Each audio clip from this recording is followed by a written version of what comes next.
मित्रों, वैसे तो आपने बहुत सी कथाएं सुनी या पढ़ी होंगी, लेकिन क्या कभी आपने भील भिलानी की कथा सुनी है, जिसका उल्लेख स्कंद पुराण में मिलता है? अगर नहीं तो चलिए हम आपको बताते हैं इसके बारे में पूरे विस्तार से। वो कथा कुछ इस प्रकार है कि बहुत समय पहले की बात है। सिंह केतु नाम का एक व्यक्ति पंचाल देश का एक राजा था। वो बहुत बड़ा शिव भक्त भी था। देवों के देव महादेव की पूजा और शिकार उसके दो पसंदीदा काम थे।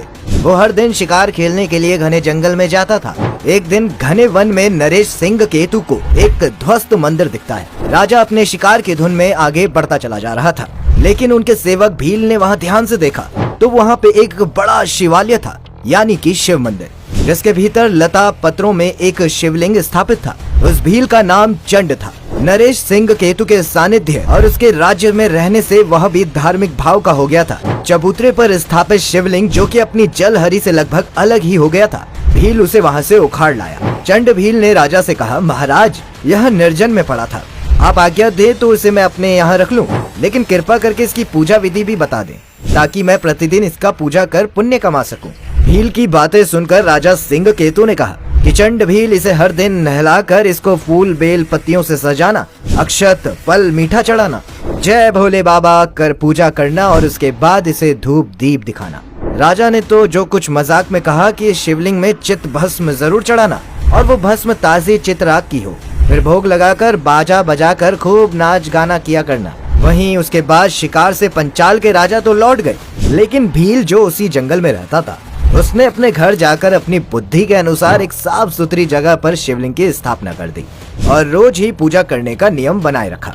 लेकिन भील की पत्नी भीलनी के लिए ये बात नहीं थी। उसने कभी पूजा पाठ देखी ही नहीं थी। भील के रोज पूजा करने से ऐसे संस्कार जगे कि कुछ दिन बाद वो खुद तो पूजा न करती, लेकिन अपने पति की मदद करने लगी। कुछ दिन बाद भीलनी भी पूजा में रुचि लेने लगी। एक दिन भील पूजा पर बैठा तो देखा कि सारी पूजा की सामग्री तो मौजूद है, लेकिन चित भस्म वहाँ कहीं नजर नहीं आई। फिर वो भागता हुआ वन के बाहर स्थित शमशान गया, लेकिन आश्चर्य तो इस बात का था कि आज तो कोई चिता जली ही नहीं रही थी।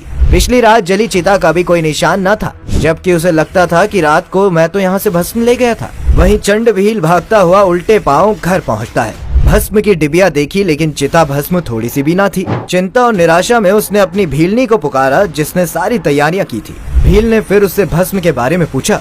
तब उसकी पत्नी बोली, आज बिना भस्म के ही पूजा कर ले, बाकी सब तो तैयारी है ना। लेकिन भील ने कहा, नहीं, महाराज ने कहा था कि चिता भस्म बहुत जरूरी है, वो मिली नहीं, अब क्या करूं? वो चिंतित होकर वहां बैठ गया। फिर भील ने भीलनी से कहा, प्रिय, अगर मैं आज पूजा ना कर पाया तो मैं जिंदा नहीं रहूंगा। मेरा मन बड़ा दुखी है और चिंतित भी है। भीलनी ने भील को इस तरह चिंतित देख एक उपाय सुझाया। वो बोली, ये घर पुराना हो चुका है, मैं इसमें आग लगाकर इसमें घुस जाती हूँ। आपकी पूजा के लिए मेरी मृत्यु के बाद बहुत सारी भस्म बन जाएंगी। मेरी भस्म का पूजा में उपयोग कर लीजिएगा। पत्नी की बातें सुनकर भील ने ये मानने से इनकार कर दिया।